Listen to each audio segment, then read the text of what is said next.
Okay, guys, I had no idea there were certain things about Phoenix, Arizona when I first moved here 17 years ago. Okay, I had no idea there were certain things. The plant life, the type of insects that are here, the weather, traffic patterns, all these things that really you get to know once you're living here for a certain period of time. But if you're thinking about moving to Phoenix, or maybe you just moved here recently and you want to know more about, or really everything about living in Phoenix, this is a video for you. We're gonna explore all those things that I had to find out either the hard way or just through happenstance. We're gonna explore all those things and more right now in this video. Stay tuned, let's go.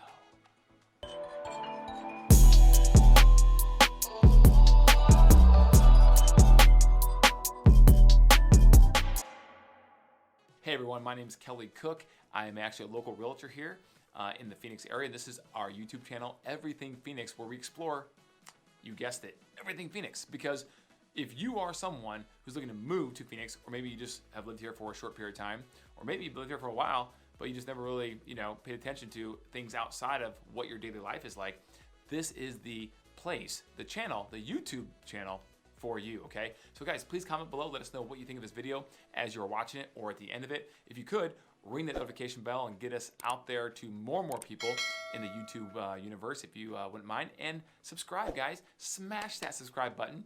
Like us if you could. And we really appreciate getting more content out to the general public because, guys, we're passionate about educating everybody on everything Phoenix, okay? So this video is about everything that you need to know if you're gonna live here in Phoenix, Arizona. Now, the first thing we're going to discuss is pretty obvious. We're not gonna spend much time on it because everyone kind of knows this. The weather, guys. The weather in Phoenix, it's hot. And guys, it is hot for about 4 months out of the year. Now, everyone talks about 3 months. Everyone knows June, July, August, right? Those are the usual suspects when it comes to the summertime anywhere in the country. But guys, September, it's like, what's that old uncle just let me out, right? Like September comes around, it's like, oh my gosh, it's still over 100 degrees and it's the 4th month in a row. Somebody please turn off the furnace, okay? That's how it kind of is in the month of September. Now, the only saving grace is that football is on in September, right? So you can stay inside and you're happy doing so because you can watch football finally, college and pro. That's awesome. I know I'm a little biased towards football, but I love it. And that's one of the saving graces about the weather still being hot the 4th month in a row in Phoenix, guys. But it's a dry heat, right? Whoever said that, honestly, should have their head examined. They're not wrong, but it's just kind of like an insult. Like, oh, it's a dry heat, no big deal. Guys, it's still hot, right? Now, it's not humid. Our humidity is pretty low. And it is truly a dry heat. So again, they're not wrong, but I don't know anyone likes to, just kind of be in like a furnace or an oven baking, right? And with no wind and going by, right? That's still not the most fun thing in the world. But guys, Phoenix has 2 seasons. It has that, which is the hot season, and the second season is awesomeness, pure awesomeness. That's what it's called. Look it up in the dictionary. Look it up anywhere on Google, right? Google is the authority on this, right? It is pure awesomeness, right? The other 8 months, we'll call it, right, is pure awesomeness. Those are the 2 seasons, hot and awesomeness. So you will love living in Phoenix because the blood will thin out. You'll adapt to the hot season, and the rest of the year is pure awesomeness. Okay, moving right along. Now, with the weather comes a certain type of landscaping, right? Landscape in Phoenix is, well, for lack of a better word, brown, right? Neutral, earth tone colors. That's a more politically correct way to say it, I think, right? But it is, guys, there's no way around it. It's brown. There is not a lot of greenery, but guys, there is a certain beauty that comes along with that, right? There really is. A lot of people associate beautiful landscaping with greenery and colors. And guys, yes, that is very true. But there is a natural beauty to the Sonoran Desert. Now, there is some colors too. We have plenty of desert plants and trees that do have colors, and beautiful colors for that matter. And we have annuals as well when it comes to plants that, they might not make it the whole year through, but they are beautiful in themselves while they are blooming like any other part of the country before it gets too cold, right? So there are some beautiful plant life with colors and whatnot, but it's just not a lot of green. It's just not.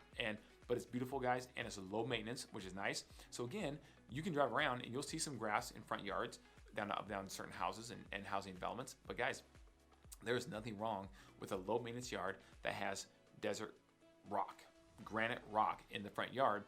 And what you have to do is just make sure you keep the weeds down. So you want a landscaper or you do it yourself. But guys, there's a technique with that blower, right? The landscaper will come by and they'll do a maintenance, right? And they'll blow and go. That's what it's called, right? And they'll blow all the leaves and weeds into one little area. They sweep them up, or they put them in your grass if you have a little patch of grass, and they just vacuum it so it sucks up into the bag, and they dump it, and away they go.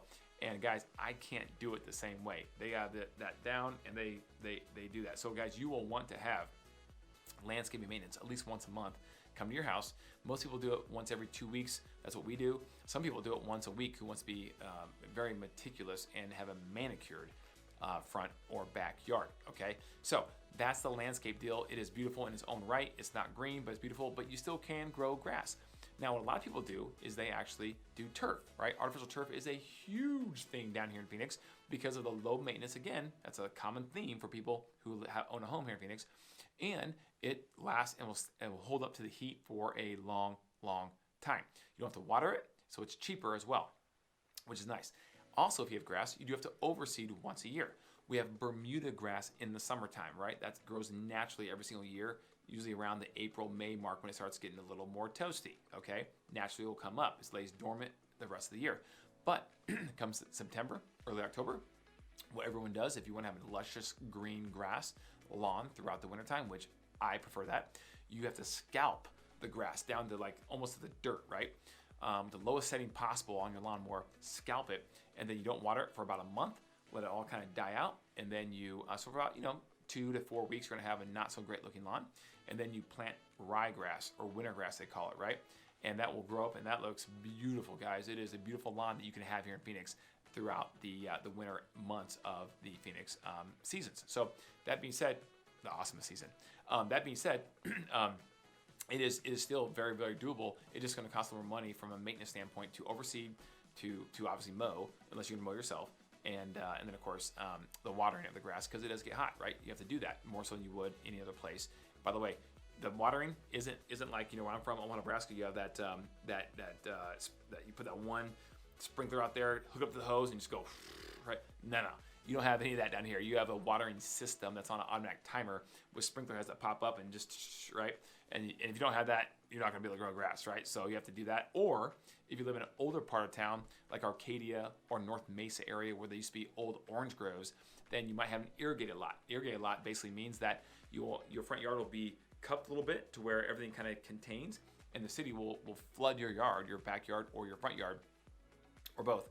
And it will literally flood it, and then it soaks it all down, and that actually will maintain the yard looking very luscious and green for a period of time before you have to do it again, and it's cheaper. So that's not a bad way to go too, but that's only if you're in an older area of town, usually parts of town that were developed in the 60s and 70s, right? That's kind of the era they were using irrigated lots back then. Now everything's sprinkler heads and watering systems. Okay, moving on to the next thing about Phoenix is the location. Guys, it is amazing. We're talking geographical location, proximity to things, okay?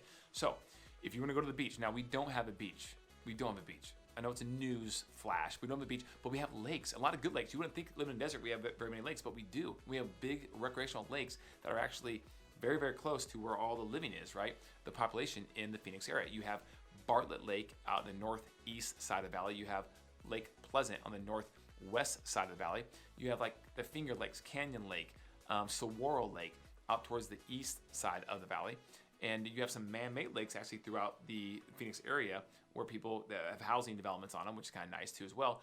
But the big recreational lakes are awesome, guys. Speedboats, boats, pontoon boats. Lake Pleasant has cliff jumping into the water. They have a big, huge slide. Like I'm talking huge slide that's got to be like 5 stories high. I don't know how many stories it is, but it's big, and you fly off into the water. It is a good time on the lake life for the summertime, and it's so hot outside, so it's perfect marriage, right?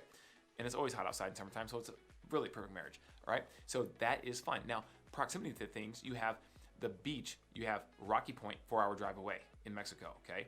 You have San Diego, about a 5-hour drive away. You have LA, about a 6-hour drive away. You have Vegas, 4.5 hour drive away.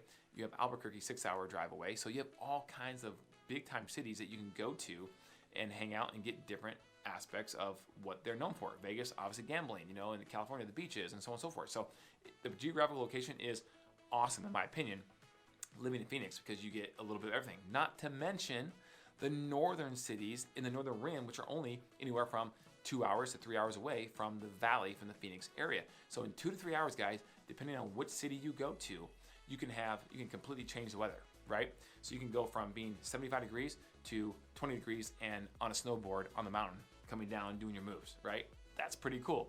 2-hour drive, you can change the weather like that. And then, by the way, when you're done snowboarding and skiing for the day, or maybe you stay overnight, guess what you gotta do? Leave the snow, 2-hour drive down the hill, back in shorts and t-shirt weather 2 hours later. I mean, it's amazing, guys. It's absolutely amazing, and no one really talks about that. Arizona has a lot to offer. Okay, the next thing, guys, are the schools. We'd be remiss if we didn't talk about the school system, right? Because I know a lot of you probably have families and small kids that are in school. That being said, guys, Arizona gets a bad rap, okay? Being rated always typically in the bottom 10 to bottom 5 in the country for school rankings, all right? And those are based on a lot of different rankings that different publications do. But don't confuse Arizona schools with Phoenix schools, especially some districts within the Phoenix area, such as the Scottsdale Unified School District, the Paradise Valley Unified School District, the Kyrene Unified School District, and a few others. These are highly rated schools, guys, that are public education, and they are good. They are A or A plus rated, okay? So, that being said, even though Arizona gets a bad rap because there are some not so great school districts and schools scattered throughout the state in maybe some small towns and smaller towns or inner cities of big towns or big cities, there are certain areas that have really good public education.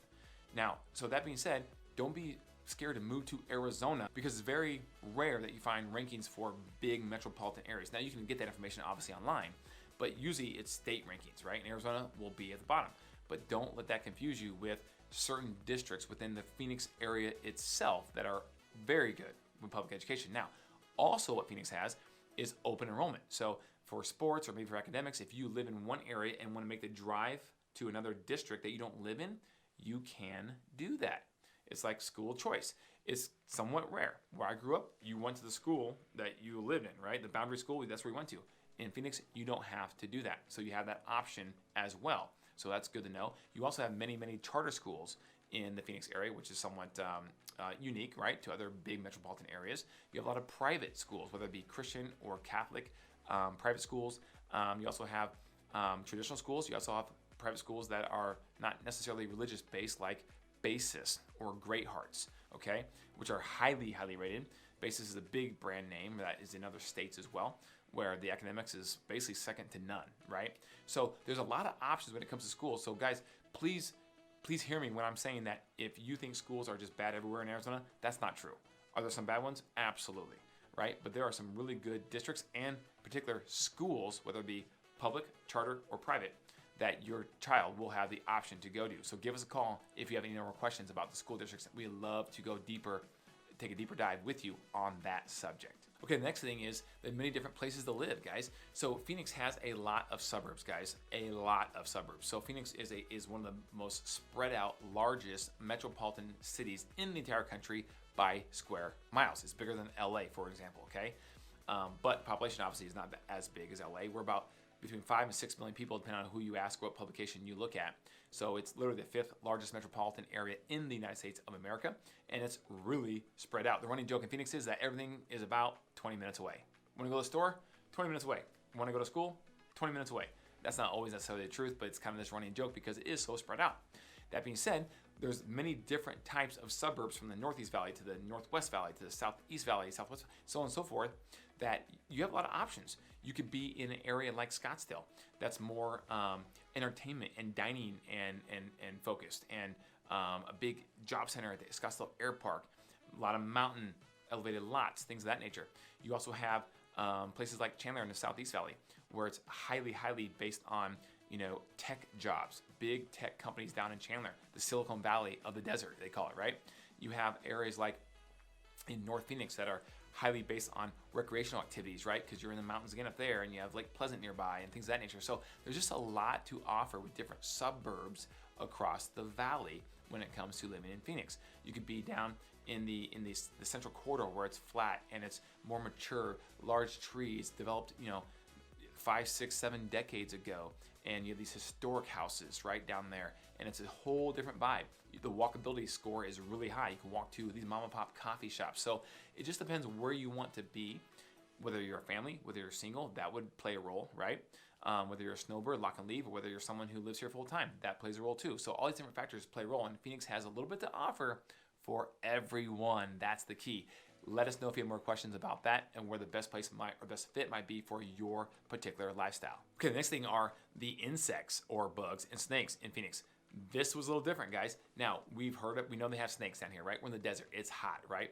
And they're famously known for rattlesnakes, Diamondbacks, right? Arizona Diamondbacks, a baseball team, right? Diamondback snakes. Now, they are poisonous, guys, and they obviously, being poisonous, they can kill a human being when bit. But guys, you don't see them very often. In fact, I've seen 3 my entire time, 17 years being down here living in the Phoenix area. So you don't see them that often, and typically they're only in certain parts of the valley, or certain places, I should say. They're in pretty much all parts of the valley for all intents and purposes, but they're really more in the mountainous areas and desert wash areas and things of that nature. The golf course, when you spray a ball and go looking for it in the desert and it's July, you probably never do that though, but I do that. I spray the ball because I love golf, but I'm just okay, right? So I'll spray the ball and I'll want to go find that ball, so I'll start whacking away in the desert. And if it's July and it's really hot outside, or just any other time of the year and it's hot outside, maybe not the smartest thing to do. In fact, there's some golf courses that have signs that say, rattlesnake warning, right? Don't go out in the desert looking for balls. Just let it go, right? Drop a ball in the fairway and just keep it moving, right? You don't want any of that. Or if you're hiking, right? If you're hiking sometimes and it's more warm outside, you should have maybe a long stick so that if you see a snake, you can fend it off. Now, the good thing about rattlesnakes is they're loud. Shh, they rattle, right? So they will warn you typically before you are up on them close enough to potentially have them strike. Not all the time, but a lot of times that can happen. So if that happens, I'm not an expert on snakes, but you probably want to not make too many sudden movements and back away. By the way, don't take that advice as gold, right? Check your local snake guy or company, right, for that one. But from my experiences, that's what I've done, and it's worked, right? I did almost step on one time. I came that close to it, and I stopped, it shaked, and I slowly backed away, and it worked. So I don't know if that's the best thing to do, but that's what I did, okay? That being said, scorpions, guys. You heard of these things, right? The stingers, right? The bark scorpions, they're usually the smaller ones with their stinger legs flat, okay? Those are typically the most poisonous. The larger the scorpion, typically the less poisonous it is compared to the smaller ones. So they do obviously exist in the desert. Now, again, they're usually more in the mountainous areas, right? They're usually more in the areas where the soil's been turned up. Maybe there's a new subdivision being built nearby, or maybe there's a landscaping nursery nearby, that kind of stuff. Now, the best thing to do is take away their food source, okay? Scorpions are very hard to destroy completely. But if you take away their food source, number one food source is crickets. So if you hear that chirping, call the pest control guy, have them out there. Matter of fact, do yourself a favor and don't even wait for that. Have your pest control guy come at least once a month, if not at the most once every 2 months, at the most, or the least, right? And have your property serviced. That will keep the crickets away, keep the other bugs away, and hopefully keep the scorpions away as well. Because ultimately, you don't want to mess with the scorpions. Now, I've been stung one time. I've probably only seen about 6 or 7 my entire life living down here in Phoenix. But typically if they sting you, the normal human that's healthy can fight that off, no problem, but not always. So when in doubt, always go to the hospital, see a doctor, whatever it may be. Be cautious, obviously, but they don't necessarily kill you by stinging you every single time. So that's good news. That should be encouraging to you, right? But again, you just want to get your house sprayed and you should be fine for 99% of all of the homes and condos out there in the Phoenix area, okay? There's also javelina, guys. What are javelina? They're wild pigs with these I don't know what they're called, right? Tusk, right? And they are wild pigs. That's what they are. And they're really thick hair, and they will usually travel up and down desert washes, okay? And they will come out, and they will usually come out at dusk or early morning, and they typically travel in packs with their little babies, and they are just pesky little wild pigs that you don't want to mess with, right? They will not attack you unless they feel threatened, okay? So you just keep it moving and let them go about their way, and they'll find their way out to the desert or down through a wash. They're typically looking for food. Their favorite food, I learned out the hard way, pumpkins. So here's one downside living in Phoenix. If you carve a pumpkin for Halloween, you can't leave it outside. They will find that pumpkin and they will smash it, destroy it, eat it, and they'll keep coming back for more, okay? So, the hard way. Yep, that happened to us, okay? We had like 3 or 4 of them out there, all of a sudden they're destroyed. Like, what in the world happened? And then they kept coming back looking for more, and then so they started looking at destroying our plants, right? Because they're just in the yard. So that was a whole ordeal. So just don't put your pumpkins out. Keep them inside. Open the blinds. People can see your pumpkins from inside your house, right? Pro tip, living in Phoenix on Halloween. Black widow spiders, poisonous. Brown ruculus or ruclose. I don't know, tomato, tomato, but one of those two spiders also are in the desert here in Phoenix, and they obviously are poisonous. So don't see much of that. I don't know if I've ever seen one, maybe one time, that's it. So you don't see them very often, but obviously be aware of that. So that are the creepy crawlies living in Phoenix, right? But again, guys, you're gonna have some sort of odd insect or bug almost anywhere you live. Those are just some of the unique ones to Arizona. Lucky us. Okay, guys, the other one is the license plate registration, okay? It is actually pretty expensive in Phoenix. Now, we don't have high property taxes, which is good if you're a homeowner. So that is obviously really good, especially if you're an investor, because you know those taxes can eat into your profit, your cash flow, if you're an investor with rental houses. Down in Phoenix is a great place because of that. That's less taxes, more money in your pocket, much better as an investor or just a flat out homeowner, okay? But license plate registrations are expensive. They usually go about 60% of the assessed value. So if you bought a car that's about $50,000, you're looking at somewhere around $850 for a fee for the year to have that registration. So it's a little more on the high side compared to most states. So not great, but something you should be aware of, right? Because most of us have a car. In fact, living in Phoenix, you'll want a car, trust me. But the good news is you won't probably drive on better roads in any major metropolitan city than Phoenix, Arizona. Guys, the roads are outstanding. They are incredibly good and smooth. They use this blacktop surface on the interstates that is like noise canceling. So it's a really smooth, quiet ride, guys. So that's the trade-off. And so, you know what? I'll take smooth roads and less potholes all day long for maybe a little more money on my yearly license plate registration. Guys, another thing that is interesting about living in Phoenix is that you will run the AC almost all the time. Okay, not all the time. Wintertime, December, January, February, you're pretty much guaranteed you won't ever have to run it, okay? And most likely in March you won't, and most likely in November you won't much either, okay? So that's 3 to 5 months you probably won't have to run it. The rest of the year, you will be running the AC almost constantly, okay? So get used to it. The electric bill will go up. Now, you do have saver plans with the local electric companies where you can average your bills so that it's literally the same all the way across, even in the summer months. It's the same as January, same as July, but it's an average of your usage throughout the year. So if you're on a budget and you want to control your costs, maybe that's a smart thing to do, because in the summertime, it will go like this, right? And it will operate at a high level because you're running the AC a lot. Now, there's also plans with the electric companies that you can do too to try to save on money based upon your current usage time of day. So typically, like what we do is we do a 3 to 8 plan, where 3 to 8 it is on peak. So those the hours of 3 to 8 are very expensive, unfortunately, but the rest of the day very cheap. Okay, the off-peak time is very cheap. So we try to do everything, but we run the AC minimally there in that time, and we try to do all the big things like washing clothes early, before 3 p.m. or after 8 p.m. and washing dishes, dishwasher after 8 p.m. that sort of thing after dinner. So we try to do that. It works for our family. May not work for yours, but there's several other plans electric companies will offer you to try to control the cost of the rising electric bill that you will have in the summertime running the AC. Also, too, guys, the ACs in Phoenix, typically, you can do a package unit where everything's in one unit, right? And it's just maybe on your roof or maybe on the side of the house. But most of them have two main parts to it, if you will, for lack of a better word. You have an air handler, which is in the attic typically, and you have a condensing unit, which is on the side of the house. That's how most houses are built with the AC unit in Phoenix. Why is that important, you ask? Because in the air handler, if you don't blow out the condensing line and service your AC, ideally once a year is what you want to do. An AC guy will tell you twice a year, but ideally once a year at least. But if you don't service it for several years and that condensing line gets plugged, it will actually keep the condensing, liquid, the water, if you will, the evaporation, from actually draining out down the PVC pipe where it's supposed to, and it will actually fall into a drain pan that sits below the unit. Well, a drain pan over time will rust out, and then water will overflow, and then the next spot is the drywall of your ceiling. So it is very common to actually see spots in ceilings if the drywall job wasn't done very well, right? Where somebody had an air handler leak that was eventually fixed. Of course, the AC guy comes out and fixes it, and then you got to fix the drywall. But that's very common to happen in Phoenix, Arizona homes. So guys, just have your AC, pro tip, have your AC serviced once a year.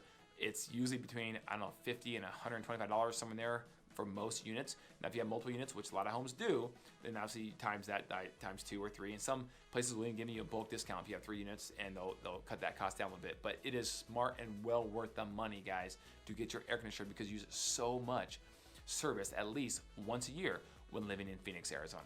Okay, guys, the last thing I'm going to discuss on this video as like a bonus tip is, guys, the job economy and job growth in the Phoenix area is absolutely tremendous, especially the last 3 to 4 years. Guys, the amount of companies that are coming here to relocate part of their business or their headquarters even to the Phoenix area is mind-boggling.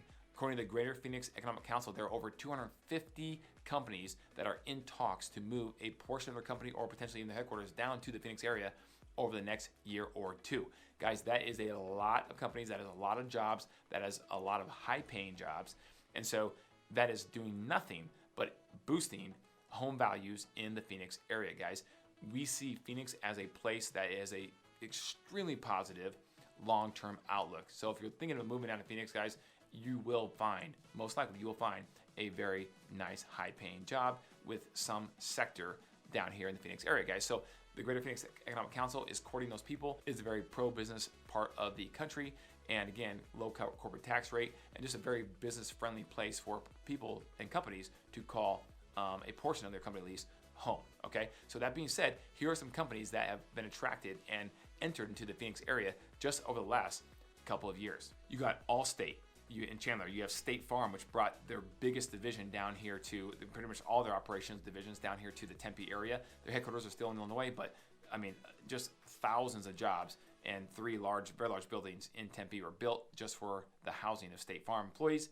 You also have Choice Hotels in Scottsdale, you have DoorDash, you have LiveRamp Data, you have Bonelli Doors and Windows, you have MoveTech, you have tech manufacturer Vivavi Solutions, you have Mechanical Keyboards, you have AlignTech, which is a dental device company, you have MoveTech out of California moving over here, you have Viavi Solutions, which is a tech manufacturer. You have, I mean, the list goes on and on and on, guys, of the amount of companies, big name companies, a lot of them tech, that are coming to the Phoenix area, guys. So the positive outlook is just that for the long-term future of Phoenix. It is very bullish, guys. So come on down, join us down here if you're looking to relocate. Let's go. Come to Phoenix. We'll love to educate you more for anything else you want to know about. Or if you already live here and just want to know more, please reach out to us. We'd love to help you out. As you can tell, hopefully by this video, we are passionate about it. So call us 888-KCREG11. That's 888-527-3411 or info@kellycookhomes.com. Comment below, guys. What do you think about the long-term outlook for Phoenix? Is it bright? Is it not so bright? Would you stay? Would you go? Would you comment? What do you think?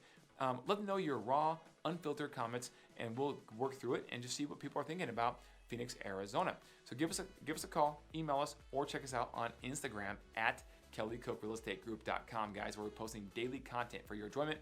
Guys, please ring that notification bell, smash the like button. No, don't do that. Smash the subscribe button. Like us, though, if you could. We're putting out videos twice a week for your benefit and your enjoyment, and also because, frankly, we just like doing it. So thank you very much, guys, for watching that video, and please don't hesitate to reach out and call me. Don't forget, call me.